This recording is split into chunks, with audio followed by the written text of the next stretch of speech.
Assalamualaikum warahmatullahi wabarakatuh. Ismi Siti Nur Alia binti Muhammad Baharudin, nombor matrik 054626. Daripada Usuluddin Kauslin semester 8, saya akan membentangkan tajuk Tarikat Ahmadiyah Tuan Guru Haji Daud di Pasir Mas, Kelantan. Latar belakang yang saya perolehi adalah hasil temu ramah, iaitu nama responden ialah Azizah bin Abdul Rahman atau Teacher Azizah. Pekerjaan beliau adalah sebagai pesara guru. Tarikat yang diamalkan adalah Tarikat Ahmadiyah dan mursyid atau gurunya adalah Ustaz Muhammad Asri. Tempat pengajian tarikat ini adalah di Madrasah Haji Besar Pasir Mas, Kelantan, dan tahun permulaan tarikat beliau adalah pada tahun 2014. Responden memilih tarikat ini adalah tarikat ini mudah, ringkas dan berkesan. Tarikat ini seimbang diamalkan pada zaman moden ini kerana tidak sepenuhnya meninggalkan dunia tetapi mempunyai masa yang khusus. Yang kedua adalah keyakinan dan kepercayaan. Beliau yakin dengan ketepatan ilmu yang disampaikan oleh Tuan Guru dari awal silsilah Tarikat Ahmadiyah yang terus diperoleh daripada Nabi. Yang ketiga adalah ketaatan dan kesetiaan. Pertalian ikhwan dengan guru dalam tarikat ini sangat kuat yang menyebabkan ukhuwah antara ahli semakin teguh.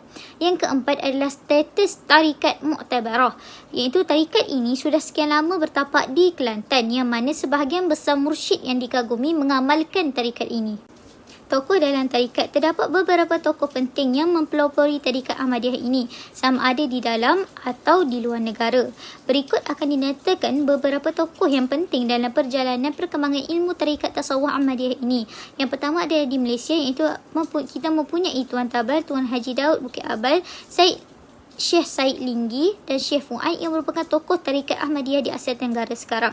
Yang kedua adalah di luar negara, Ahmad bin Idris, Sayyidil Ibrahim Al-Rashid, Muhammad bin Ahmad Al-Dandarawi. Kitab dalam tarikat Ahmadiyah. Berikut adalah kitab yang dijadikan rujukan oleh beliau sepanjang mempelajari ilmu tarikat. Kitab ini juga merupakan kitab penting dalam memahami tarikat Ahmadiyah ini. Antaranya adalah yang pertama adalah kitab Risalah Tasawuf daripada Tuan Guru Haji Daud bin Haji Umar Al-Bayadi yang mengandungi dan memperjelaskan perbincangan isu tauhid, iaitu sifat 20. Yang kedua adalah kitab Risalah Al-Aqaid wal Fawaid, juga Tuan Guru Haji Daud yang memaparkan mengenai tarikat Ahmadiyah dan juga disertakan wirid-wirid dan kaedah zikirnya. Yang ketiga adalah buku himpunan bacaan doa yang dikarang oleh beliau juga, iaitu Tuan Guru Haji Daud yang mengumpulkan doa dalam kehidupan keseharian. Seterusnya, kitab yang dikarang oleh Abdul As-Samad Al-Falambani, iaitu kitab Sir yang merupakan karya agung dalam bidang tasawuf. Seterusnya adalah tujuan zikir. Tujuan zikir ini dilaksanakan, iaitu wirid dan zikir tersebut adalah untuk penyucian hati dan jiwa.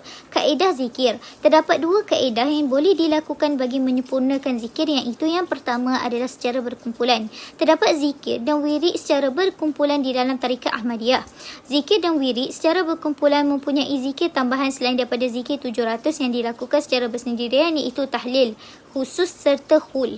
Yang kedua adalah secara individu. Adapun bagi bacaan zikir secara individu, ia dilakukan secara khaulah ataupun dipanggil suluk, yang mana ianya dilakukan pada satu ruang khusus berkeluasan kecil. Kesan selepas responden memasuki tarikat. Yang pertama, dari segi akidah beliau, dengan mencuburkan diri dalam bidang tasawuf ini, pegangan terhadap akidah beliau yang selama ini pincang sudah menjadi semakin utuh. Yang kedua, dari segi akhlak, melalui pentarbiahan yang dididik oleh guru atau mursyid beliau, mewujudkan sifat zuhud dan rendah diri dalam diri beliau. Yang ketiga adalah sifat disiplin diri. Beliau lebih berdisiplin dalam amalan yang dilakukan, seperti beliau merasakan amalan yang sunat itu telah menjadi wajib untuk dilakukan. Yang keempat adalah dari segi rohani, iaitu wujud rasa syukur, hati menjadi lebih tenang dan berlapang dada apabila menghadapi ujian. Amalan dalam tarikat Ahmadiyah. Terdapat beberapa amalan yang perlu dilakukan apabila seseorang ingin menjadi ahli ataupun sudah menjadi ahli tarikat Ahmadiyah ini. Antaranya adalah amalan secara khusus atau secara tidak langsung. Secara khususnya, yang pertama, guru atau mursyid akan meminta untuk menghafal zikir yang tertentu. Yang kedua, selepas itu guru akan meminta pelajar tersebut baca zikir sambil didengari oleh guru atau mursyid. Yang ketiga adalah zikir tersebut hendaklah dibaca beberapa waktu yang ditetapkan, iaitu zikir hendaklah dilakukan pada waktu pagi 700 zikir. Zikir kedua dilakukan pada waktu petang, juga zikir 700. Kemudiannya dilakukan di antara isyak dan sehingga waktu subuh dilakukan selawat azimiyah. Selawat azimiyah merupakan amalan tambahan dan selawat ini sangat besar pahalanya, lebih besar daripada selawat yang lain. Yang seterusnya adalah sebelum subuh boleh dilakukan selawat yang dinamakan istighfar kabir yang dilakukan sekurang-kurangnya sebanyak 40 kali.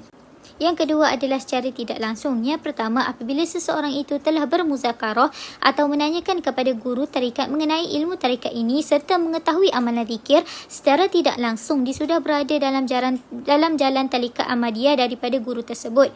Yang kedua, maka dia boleh mengamalkan zikir-zikir yang terdapat di dalam tarikat Ahmadiyah ini. Adab dalam bertarikat. Terdapat beberapa adab yang perlu dijaga oleh pengamal apabila memasuki tarikat atau sepanjang melakukan zikir. Antaranya yang pertama adalah bertanggungjawab, yang itu hendaklah mempunyai rasa bertanggungjawab dan berdisiplin dalam menyelesaikan zikir yang diajarkan. Yang kedua adalah zikir, yang mana adab semasa berzikir adalah mestilah bersih dan berwuduk, menghadap kiblat, tidak bercakap atau melakukan pergerakan yang berat, persekitaran yang senyap atau bersendiri yang itu bersuluk. Yang ketiga adalah adab kepada ilmu, iaitu pengamal perlu menghafal dan mengamalkan secara baik zikir yang telah dipelajari. Yang keempat adalah adab dengan guru, yang mana pengamal tarikat perlu bermudzakarah atau bertemuka dengan guru dengan menghadiri majlis ilmu yang diadakan. Sekian saja pembentangan saya pada kali ini. Terima kasih.